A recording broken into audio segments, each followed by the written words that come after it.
James, good to see you. Good Thank to you very see much for sparing me the time. So we're talking, sort of early part of June. The last couple of weeks, we've seen a lot of politics in European countries. Italy and Spain sort of come to mind. Created some short-term volatility in the markets. From an investor perspective, how do you sort of see the longer-term impact of these kind of issues? Sure. So there's always a link between markets and politics, and really that's driven by fear. When markets start fearing uncertainty or fearing something they didn't expect, that you're likely to see a sell-off. And what you saw really was that risk of a political impasse in Italy, and potentially a series of elections trying to form a majority government. And I think that was one of the concerns, that you'd end up in this situation where there was no functioning government, because repeatedly you'd get an election followed by a ungovernable coalition.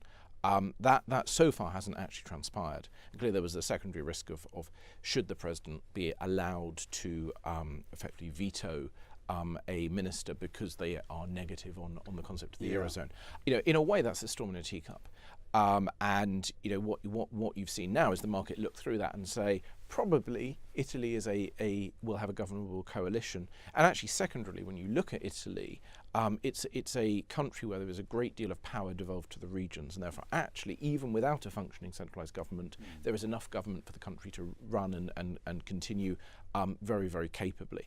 So there's that. I think more broadly, when you look at the Eurozone, there kind of has been a risk premium on the Eurozone almost since its inception, saying if the single currency doesn't work, and therefore either countries spin out of it or it fully breaks down, that's going to be very bad for markets. Now that's true.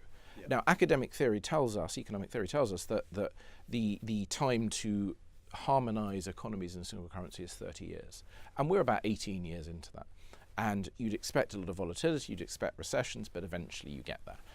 So if you take a really, really long-term perspective, you can say once you've got over the halfway mark, and we probably have, 30 years is clearly ballpark, but if we're 18 years in, around the halfway mark, actually the odds of the single currency working and surviving and thriving are high, and certainly a lot higher than they were 5 or 10 years ago. So realistically, markets are less likely to start pricing in the idea of the real breakup of the Eurozone. I think secondarily, really what matters is France and Germany. Stability in France and Germany, and a belief in the Eurozone and the EU and France and Germany are what matter for its survival. Clearly Italy coming out would be a seismic event, but that's actually pretty unlikely in a world in which France and Germany are backing it. So from our point of view, there are going to be periods of market volatility driven by panic and concern, but they're probably not actually existential risks to the area. As I say, we're at the beginning of the summer. One of those old stock market maxims that you and I have been hearing ever since we, got involved in financial markets: sell in May, go away, come back on St. Leger Day, which is largely the sort of first weekend in sort of September. I always think, that perhaps for private investors means just sit tight through the summer as much as anything. It's interesting because actually this year we've done the first half of that. We have sold in May, so we've gone from an overweight position in equities to neutral in equities. It doesn't always work, and I think the adage makes sense to the extent that if there is a reason why the risks are increasing to the market on the downside, the market rarely adopts a sort of positive narrative and starts trending up over summer. And those risks are there, and therefore our view is equities are likely to be flat or negative over summer. Flat's quite possible, and we think actually in September we're going to reevaluate the data. We might buy, we might sell and go underweight, we're not sure yet, but reducing made sense to us. I think more generally when you think about the concept of selling in May, what we're really saying is really June, July, August, it's the holiday period, market volumes are lower. That means two things. One is you're not likely to get that direction, as I talked about, but secondly, relatively small events can be magnified because volumes are low. So a relatively small number of sellers or buyers can move the market a long way. It's harder to predict. So you kind of have to say, if you're going to be in equities in the summer months, I'd be active, and I'd want to be confident that my underlying managers are really actively stock selecting. And otherwise, you probably don't want to have an overweight position, certainly in equities. Okay. Now, the big backdrop to markets for pretty much the last 10 years has been the role of central banks. So quantitative easing, putting money into the markets in various sort of mechanisms. US has stopped, UK's largely stopped.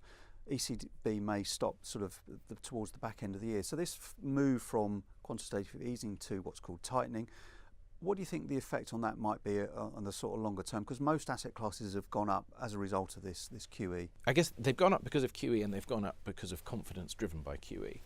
And the first of those is stopping because they're not bonds are not being bought by governments anymore. Indeed, they're going to be sold over time.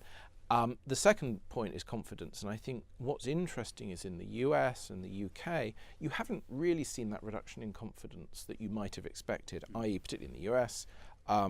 The equity markets have continued to go up, barring the volatility in February, March. And I think that really reflects the fact that when you look at fundamentals, corporate fundamentals, they're pretty healthy. Yeah. And if you're a multinational company anywhere in the world, they're pretty healthy. So why would you worry about the end of QE or indeed QT? And I think the answer is you probably wouldn't. You'd worry about it if it was coming to a point where corporates weren't resilient and where the macroeconomic data wasn't at least okay, but it is. And so I think to an extent, markets are looking at the end of QE and the starting of QT as a sign that central banks believe in the health of the global economy and the health of corporates, and therefore they feel they can pull back at this point. So to an extent, provided it's done at the right rate, it can actually increase confidence and therefore be good for the market. And just picking up on that, another old maxim is, I think, stock markets don't die of old age, or sort of bull markets don't die of old age, rather than we're coming up to sort of historical, this is likely to be one of the sort of longest recoveries in sort of history. So to your point, is it more about the fundamentals of individual companies and the confidence in them that people should look out for? I think it is. I mean, I think one of the interesting things is, yes, this has been a very long bull market. It's also been a very unenjoyable bull market. No one who's worked in the industry since 2009 has particularly enjoyed it because we're so scarred by 2008.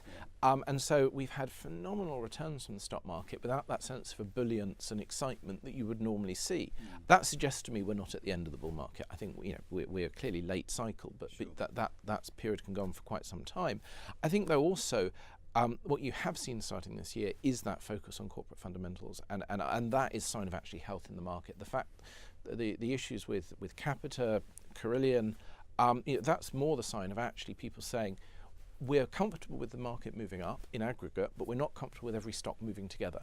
And that move from sort of a homogenous view of the market to saying actually you have to look at individual stocks is good. Now, it's also the point at which you might see bubbles burst, and clearly there is a question on the FANGs in the US, and that's of all the things that worries us on a daily basis, it's actually will the momentum continue, or will people start saying I'm not prepared to pay for future growth that we're not sure is going to come, and that's the sort of tipping point that can tip you into at least the end of a bull market. So yes, there is that shift from wide market appreciation to stock specifics. That's healthy, but at some point it's that very factor, that very change in focus and that worry that drives markets down. So the bull market won't end just because it's been on for a long time, but clearly there are signs that we're late cycle.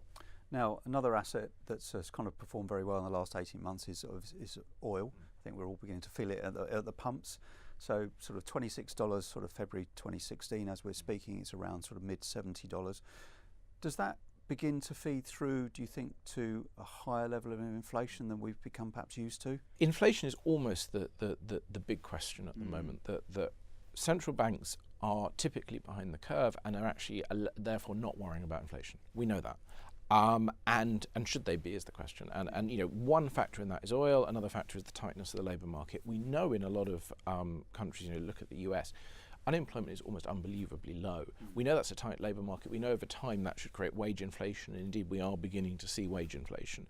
You couple that with potentially rising oil prices, yes, inflation could overshoot. And I think a reasonable period of 3 to 4% inflation is an entirely plausible scenario over the next few years.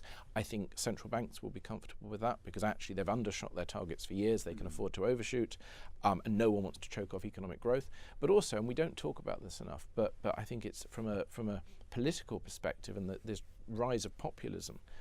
Inflation is a populist policy because inflation erodes wealth, and wealth inequality is a massive issue. It's not about wage inequality so much as wealth inequality, and a period of above target inflation will begin to resolve that disparity, and that's a politically popular thing.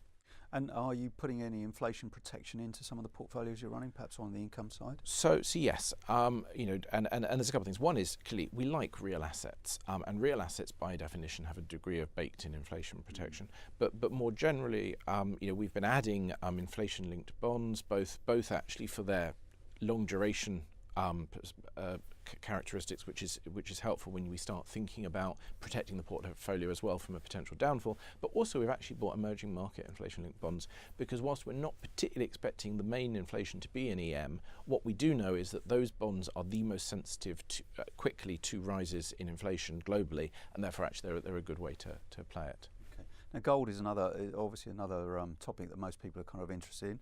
Historically, a sort of a hedge for kind of volatility. Are you using it at all in any of your funds? So we do use gold, and I guess we use it really as a allocation where we are worried about sell-offs in major asset classes, and/or we're worried about an inflationary shock, and it's being used kind of for both of those purposes at the moment. It's interesting, we talked about oil and we talked about gold. We're probably in a position where actually we like oil and gold. Right. We'd buy gold directly, so we're buying, say, an ETF to acquire gold. Oil, we're playing through oil stocks, because actually we think they've fallen behind the oil price, and therefore realistically you could have upside even if oil prices are stable. But yeah, we're effectively barbelling those two at the moment. And I guess just to sort of finish up, you and your colleagues are running a sort of suite of multi-asset portfolios. I guess multi-asset feels like a solution to this sort of backdrop we've talked about for sort of people who, don't have time to actively manage their money almost on a daily or weekly basis. Exactly. I mean, the purpose of multi-asset is to provide diversification through a single solution. So through a single fund or strategy, we invest across asset classes. That provides diversification, and we also make those timing decisions that can be very difficult and that actually maybe have to be made very quickly at times. So the idea is that we're the outsourced provider for someone who doesn't want to make all the decisions themselves in building a portfolio. James, lovely. Thank you very much. Thank you.